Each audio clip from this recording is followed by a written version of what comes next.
Keren, mantap bang. Masa kata dia Yesus tahu hari kiamat? Enggak, tapi itu kelas jemaat loh. Itu kelas jemaat yang mungkin bahkan nggak setiap minggu ke gereja. Nggak imbang loh.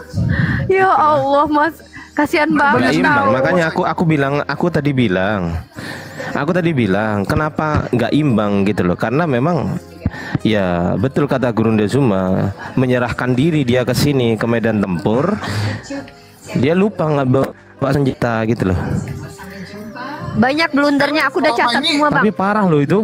Aku catat. Tapi memang selama ini kan dia cuma modal itu congor. Yang penting berani tampil di media, teriak-teriak, marah-marah orang, eksis gitu kan.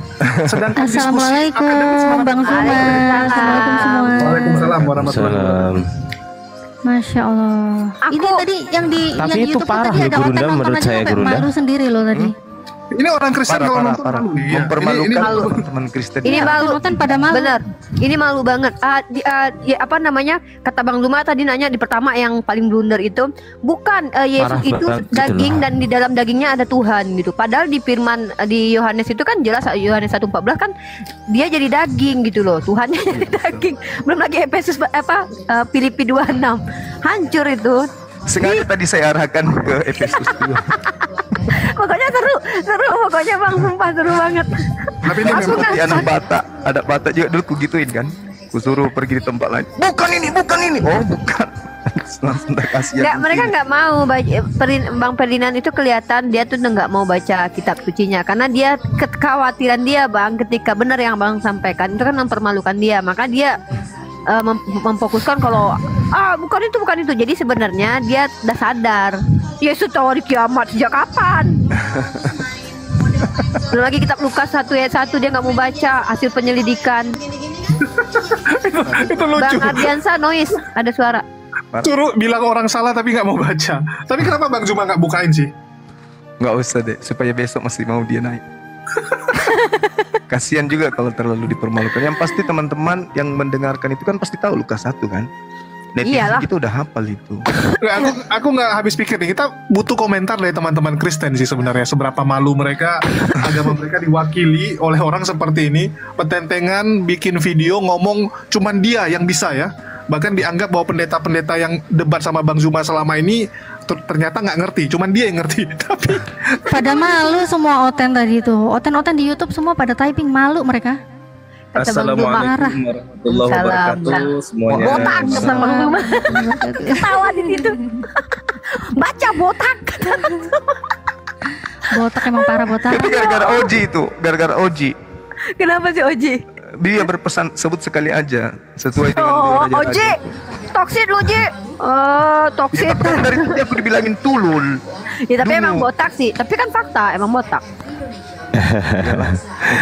Tapi kenapa kok itu ya, apa namanya, mohon maaf nih Gurunda ya, botolnya tuh berlebihan gitu loh, bukan sekedar botol, bukan, tapi kayak sudah exclude gitu loh botolnya. Masalah logika dan dogma juga tuh. Dia bilang Tuhan itu tidak berawal adalah dogma, kata dia. Padahal itu adalah logika berpikir manusia tentang Tuhan, definisi tentang Tuhan itu sendiri gitu loh. Iya. Kalau dogma Berarti adalah logika, tentang Tuhan. Iya, kalau tentang Tuhan misalnya nih ada Tuhan nih, baru itu dogma yang harus dipercaya dan akan diuji sama logika. Nah, logikanya adalah definisi tentang Tuhan itu dia tidak boleh banyak, dia harus tidak berawal, dia harus maha kuasa. Itu kaidah Itu Tuhan. berpikir. Itu logika. Dimana kita akhirnya memasukkan itu karena berpikir dan tidak tertolak oleh akal. Kalau seandainya definisi Tuhan itu bisa banyak dan itu tidak dia berawal, maka itu sudah bertentangan dengan logika. Jadi ada beyond logic dan logic. Beyond logic artinya di luar nalar, logic artinya di dalam nalar. Unlogic artinya tidak masuk akal. Jadi memang ada tiga itu. Nah, Tuhan itu satu. Tadi aku sempat debat sama Bang Jibril ini di WhatsApp Bang, gara-gara logika sama dogma tahu. Iya. Ya Allah, lucu-lucu. Masya Allah. Subhanallah. Tapi Uni Rifa kita tanya dulu sebenarnya, Gurunda Zuma itu kita tanya dulu ya, apakah Gurunda Zuma merasa puas berdebat dengan beliau dengan kapasitas yang seperti itu, kemudian teman-teman di bawah menarasikan Bang Zuma menang telak. Kalau menurut saya nih ya, justru kepuasan itu terbayarkan ketika diskusinya imbang. Itu menurut saya, Guru. Kalau menurut Gurunda gimana? Saya puasnya karena membungkam mulut sombongnya. Iya, itu aku puasnya di situ. Abang berhasil membungkam kesombongan dia, keangkuhan dia. Itu. Tapi kalau ya. dari segi ilmu mana ada? Oh, nggak ada. Bisa. Kita tidak akan pernah terpuaskan kalau itu yang kita tunggu. Nggak akan pernah. Nggak akan ada. Karena belum sejatinya yang kita hadapi ini adalah anak TK yang baca buku kedokteran lalu buka praktek. Masih lebih pintar, segar-segar, masih hafal dia ayat. Ini sama sekali nggak hafal. Hanya semangat 45-nya yang tinggi. Makanya tadi saya katakan bahwa pantesan aja setiap kasus abang selalu kalah. Karena Anda selalu nabrak dalil, Anda menabrak selalu undang-undang, kata Bang Zuma. nabrak pasal gitu. Keren banget itu statement itu. Pantas Abang kalah selama ini karena nabrak undang-undang terus katanya. Iya, saya bilang gitu sama dia tadi. Tapi lebih baik lebih bagus manusia PowerPoint sih menurut saya daripada dia. Manusia PowerPoint si Erben. Nah, si Erben masih mau tuh buka-buka data. Dia nggak mau sama sekali loh. Harusnya beliau tadi itu manusia Wikipedia masih bagus. Tapi padahal dia perlihatkan lembaran-lembaran loh. Saya punya lembaran juga, tapi buku untuk mencatat pertanyaan. Udah ke-trigger, Bang. Nggak, dia udah ke-trigger sama abang tadi tuh. Abang itu kan udah blunderin argumen pertama dia yang mengatakan sebenarnya dia blunder mengatakan Yesus itu ciptaan. Dia udah blunder tuh. Dengan pernyataan dia mengatakan Yesus itu ciptaan, dia sudah mengingkari bahwa Tuhan tidak mungkin jadi ciptaan. Kan abang bilang gitu, mungkin tidak Tuhan itu berhenti menjadi Tuhan. Sebenarnya yang buat dia terkejut tuh gini, ini Bang Zuma rupanya beneran hafal Bible. Dikiranya cuma modal kayak ya orang yang marah-marah jelek-jelekin Kristen gitu, rupanya tahu Bible. Itulah dia bingung, hafal beneran dia nih. Itu udah telah. Kalau dia sendiri udah sadar dia nggak nguasai, sedangkan lawan dia nguasai, ya udah mending cari cara supaya mengulur waktu kan gitu. Sama kayak kamu lagi bertanding nih, kamu udah lihat musuh kamu tuh nggak bisa kamu kalahkan. Jadi caranya apa? Ya jangan malu-maluin kali kan gitu. Ya udah mutar-mutar aja. Iya, Masya Allah ya.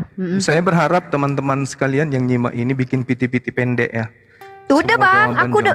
Iya, keren banget Bang pokoknya. Jadi ada beberapa yang waktu dengan dekat tuh dia blunder sendiri dengan argumennya Bang. Aku udah rekam itu. Nanti aku bikinkan VT-nya, tenang aja. Dan kita doakan semoga beliau menjinakkan hatinya sendiri ya kan. Tadi yang parah itu ketika dia mengatakan suara saya adalah saya, gitu kan Pak? Iya, jadi kata dia abang dihukum karena abang berkata-kata salah kata dia. Terus abang bilang kenapa bukan suara saya aja yang ditangkap, kan suara saya adalah saya. Lah langsung panik dia itu. Karena dia udah kepikiran tuh mungkin ya. Oh iya juga ya, mati. Suara abang adalah abang. Terus suara saya kau dengarkan lewat HP, mikrofon. Dia, oh kita tidak sedang membahas mikrofon, kita sedang membahas Tuhan. Terus lucunya lagi, ketika saya mengatakan Tuhannya itu Theos, nggak terima dia. Orang dia nggak ngerti. Dia mungkin nggak tahu Kurio sama Theos itu apa. Coba tanya, pasti nggak tahu dia. Iya. Ya, kalau saudara Ferdinand mendengarkan ini, mending abang jadi murid saya aja. Insya Allah saya akan membimbing abang untuk mengenal Bible lebih dalam lagi. Dan nanti di ujungnya sama beberapa murid saya dari masih aktif Kristen sampai hari ini. Bahkan ada yang nelpon, yang WA ke host terkait dengan Bang Zuma, beliau masih Kristen aktif, beliau mau ingin belajar Bible. Tapi syaratnya setelah nanti pada ending tahap level 4, saya akan bertanya dengan logika sehat dia, mau ndak dia kemudian menggunakan akal untuk menemukan inti sari dari semua penjelasan dan pengajaran selama mengikuti kelas saya. Tapi khusus Kristen yang mau belajar aja. Artinya bahwa lagi di DM dia mungkin Bang sama Pak Bom. Udah kau belajar dulu sama aku. Jadi kalau misalnya nanti narasi-narasi bisa dikaitkan dengan Al-Quran, narasi Bible bisa dikaitkan dengan Al-Quran. Dan kenapa harus ada Al-Quran lagi setelah adanya Bible? Nah, itu bisa. Nanti di ujung akan kita pertanyakan akalnya berfungsi atau tidak. Nah, jadi saudara Ferdinand bisa ikut kelas saya kalau mau belajar. Insya Allah kita akan bimbing abang supaya paham bahwa kan pernah ngaku-ngaku mu'alaf tuh, ya kan? Berarti di situ ada keputusasaan, ada trauma yang terjadi sehingga mengaku sebagai mu'alaf. Nah, bisa jadi tipuan abang itu ngaku mu'alaf bisa jadi terrealisasi benar-benar jadi mu'alaf setelah belajar sama Bang Zuma, ya. Bang Ferdinand kalau dengar. Amin. Terima kasih. Amin. Ya memang parah banget dia Bang Zuma. Aduh, dia tuh apa ya, gregetan gitu.